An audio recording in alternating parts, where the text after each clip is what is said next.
Avec Eric, donc, nous allons vous parler donc, de l'histoire d'une interface mère-santé.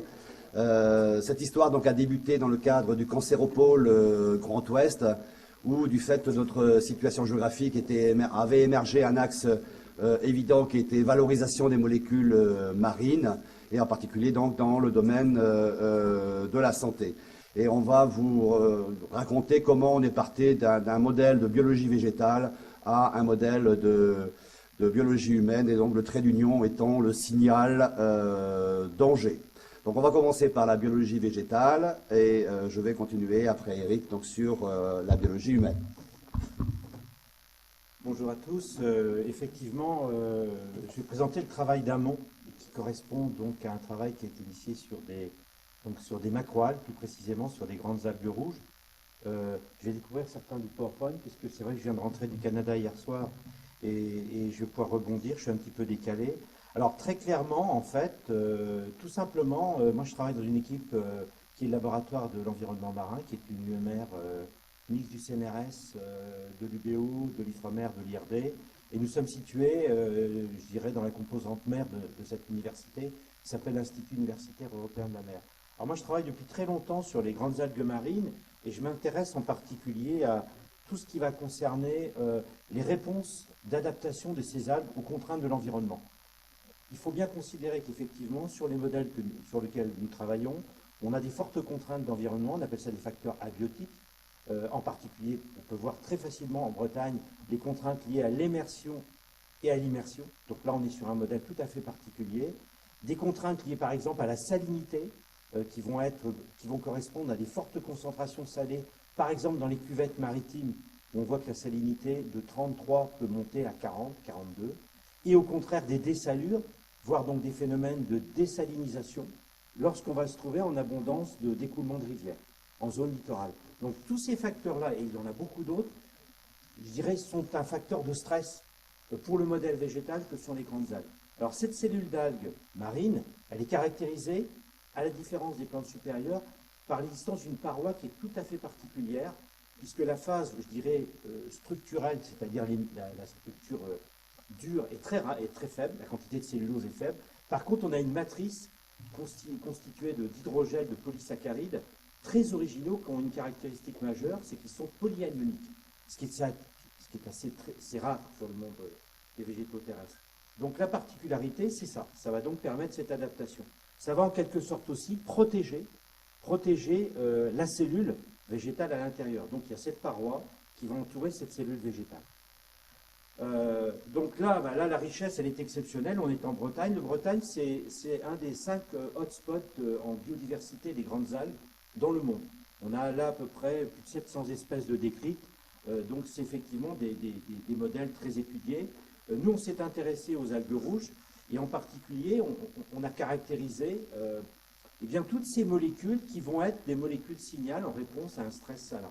Alors très concrètement, que ça soit, si je prends le stress salin, je dirais une dessalure ou une sursalure, c'est-à-dire une augmentation ou une diminution de la salinité, la cellule va répondre d'une façon simple, grâce à cette paroi. Premièrement, une réponse immédiate entrée-sortie d'eau.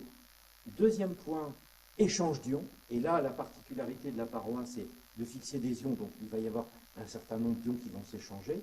Je rappelle que la prédominance de l'ion sodium, c'est très toxique pour les cellules. Donc au niveau intracellulaire, pas question de stocker beaucoup de sodium, éventuellement au niveau alvéolaire.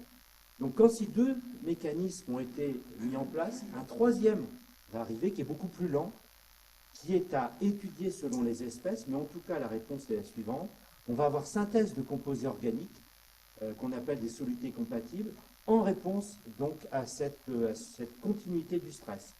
Ces molécules sont simples, ce sont des molécules hydrosolubles de petits poids moléculaires, solutés compatibles. Alors solutés compatibles, c'est-à-dire complètement atoxiques pour toutes les protéines, les acides aminés, pour l'ensemble de ce qui est présent dans le cytoplasme.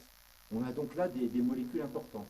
Pour mémoire, on peut les retrouver, dans le cas d'un stress extrême, ça peut représenter 12%, voire 15%, ces molécules dans le contenu cellulaire, ce qui est énorme.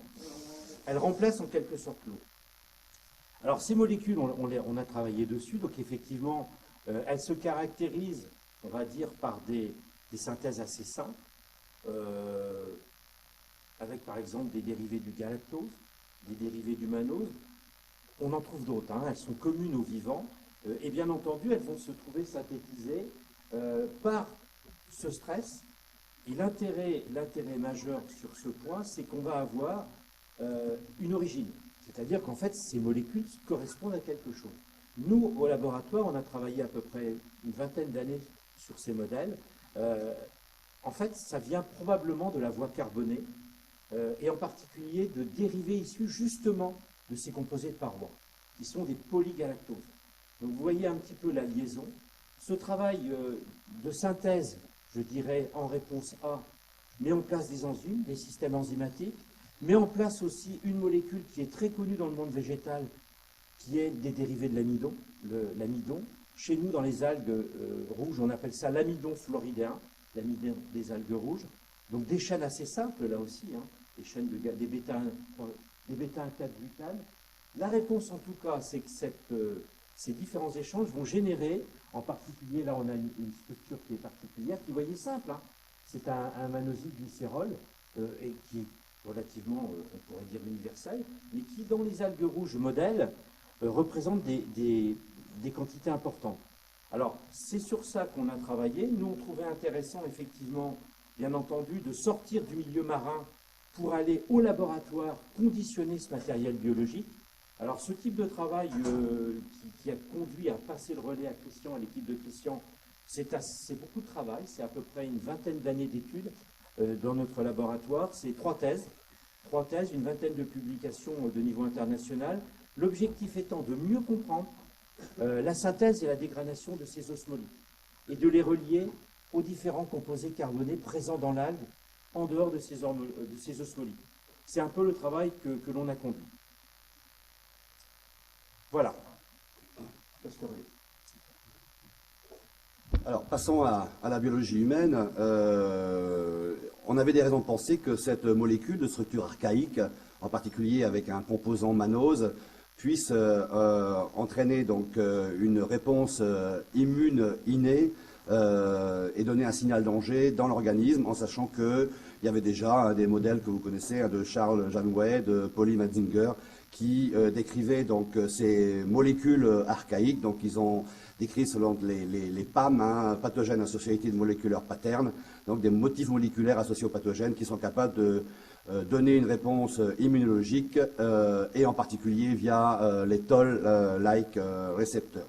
Donc on est parti sur ce modèle donc de Janouet et Mazinger, et donc en posant la question donc est-ce que le mannose-glycérate pouvait entraîner donc une amplification de la réponse immune et entendait vraiment donc un signal danger. Donc on a regardé d'abord in vitro, donc je serai bref, mais ce qui nous a paru le plus convaincant, c'est la capacité assez importante de cette molécule d'induire une réponse immunitaire innée qui est la phagocytose des polynucléaires eutrophiles, avec des amplifications extrêmement importantes de la phagocytose des polynucléaires eutrophiles, ce qui nous tendait à faire penser qu'il y avait là une possibilité donc, de regarder l'effet de cette molécule dans des pathologies antitumorales et anti-infectieuses, donc, où manifestement aujourd'hui il est bien démontré que la phagocytose est un élément important de cette réponse immune.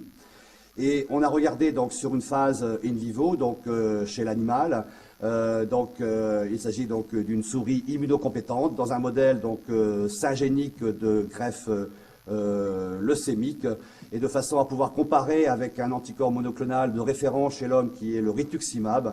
On a donc transfecté sur cette cellule d'origine murine l'anti-CD20 humain de façon à avoir un bras contrôle donc dans le traitement.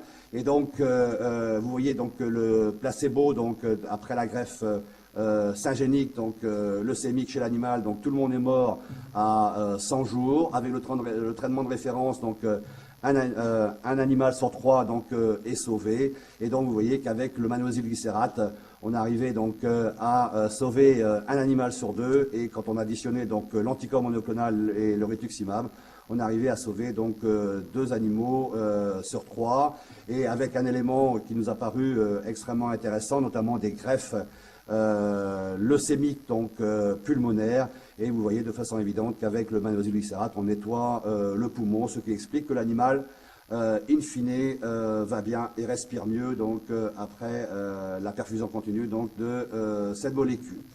Aujourd'hui, on est sur la synthèse chimique du mannose-glycérate parce qu'il nous paraissait très compliqué de débarrer donc, de la biomasse. Donc, je pense que Eric n'a pas eu le temps de vous dire que le mannose-glycérate représente 1% de la biomasse. Donc, on ne voyait pas très bien comment on pouvait développer, donc, faire un développement clinique avec le mannose-glycérate naturel.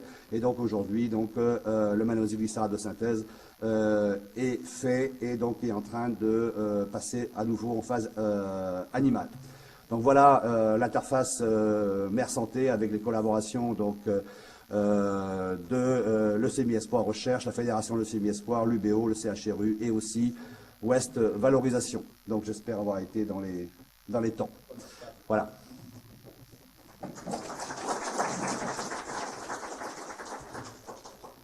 Voilà, nous avons rattrapé à peu près notre temps. Avez-vous des questions?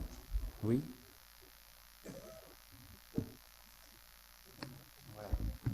Je voudrais revenir sur la composition des algues. Vous avez parlé des protéines, mais je ne vous ai pas parlé des lipides.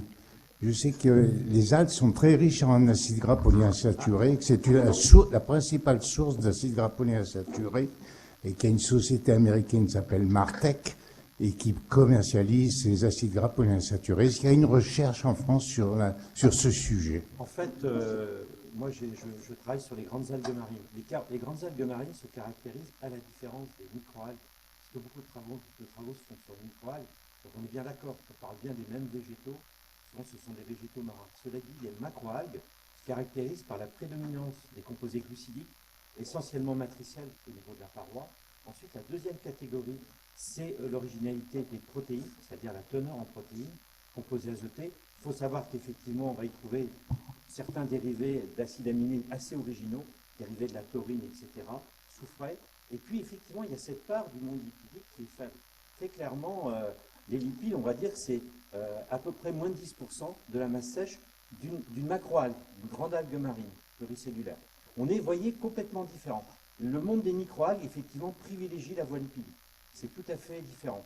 Le monde des microalgues va produire des exopolysaccharides qui vont être relargués dans le milieu, ce que ne font surtout pas les grandes algues marines. C'est complètement différent.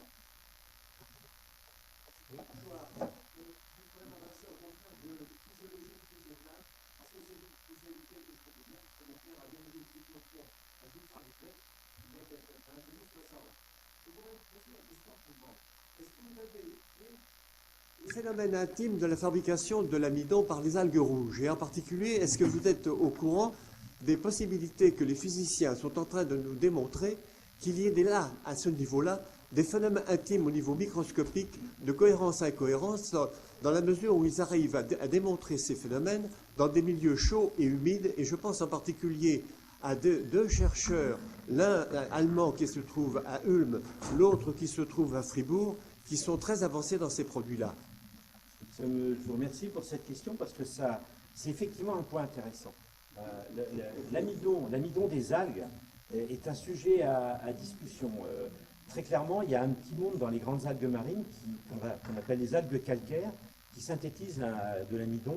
On avait une brillante collègue qui était à Roscoff qui a beaucoup travaillé sur les algues calcaires. Et effectivement, on dit souvent l'amidon des grandes algues, c'est pas le même. Où il n'est pas branché. Par exemple, il y a des branchements latéraux ainsi, c'est tout. Moi, je me suis intéressé sur ça, tout simplement parce que j'ai conduit toute ma recherche sur les voies de biosynthèse des polygalactanes sulfatées des algues rouges. C'est un mécanisme, c'est très compliqué en fait, il y a très peu de travaux et d'équipes dessus, mais on a été ramené forcément à la synthèse d'amidon chloridéen et des interconnexions. Alors effectivement, je me rapprocherai pour vous demander des coordonnées, parce que c'est vrai que l'amidon, on revient dessus. On sait très bien, par exemple, chez les grandes algues brunes, que la bêta-1,3 laminarine, qui est la forme de réserve d'amidon chez les grandes algues brunes, est largement utilisée pour des applications, c'est un effet signal. Donc, mais chez les rouges, c'est très peu connu. Il y a quelques équipes dans le monde. Et effectivement, je m'intéresse à une voie un peu cachée, alors on appelle ça la troisième voie, qui est la bêta-1,3 fructose, qui libéreraient, qui seraient des dérivés de l'amidon pour générer des molécules de défense qu'on appelle les microtessiers. Il y a très peu de travaux là-dessus. Au coffee break, je vous donnerai leurs coordonnées. Bon, merci. Parfait. Une dernière question? Oui, je voulais vous demander, vous nous avez dit que le mannitol-glycérate était un osmolyte, c'est-à-dire qu'il agissait sur les transferts d'eau. Lorsqu'on l'utilise chez l'homme, les quantités qu'on utilise entraînent-elles une modification de l'osmolalité plasmatique ou pas, ou ce sont des quantités tellement faibles que ça ne joue pas sur l'osmolalité?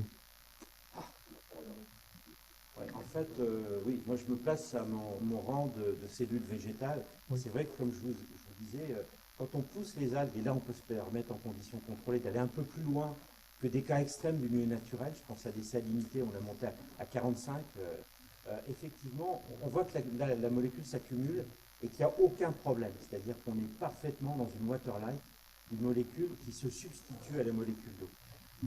Ça, c'est dans ma cellule végétale. Les quantités par rapport à un modèle modèle humain, on va dire, je ne peux pas vous répondre, effectivement. Alors, la question que vous posez rejoint une question de pharmacocinétique.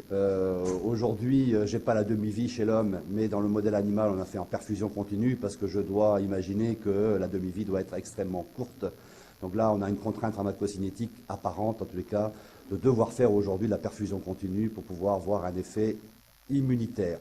Donc, je ne sais pas maintenant sur l'effet d'osmorégulation, ce que ça fait. En tout cas, on n'a pas vu chez l'animal d'œdème ou de modification du comportement du compartiment interstitiel, en tous les cas. Ouais, l'effet que vous auriez, si vous augmentez l'osmolalité plasmatique, c'est une déshydratation cellulaire, l'effet que vous auriez.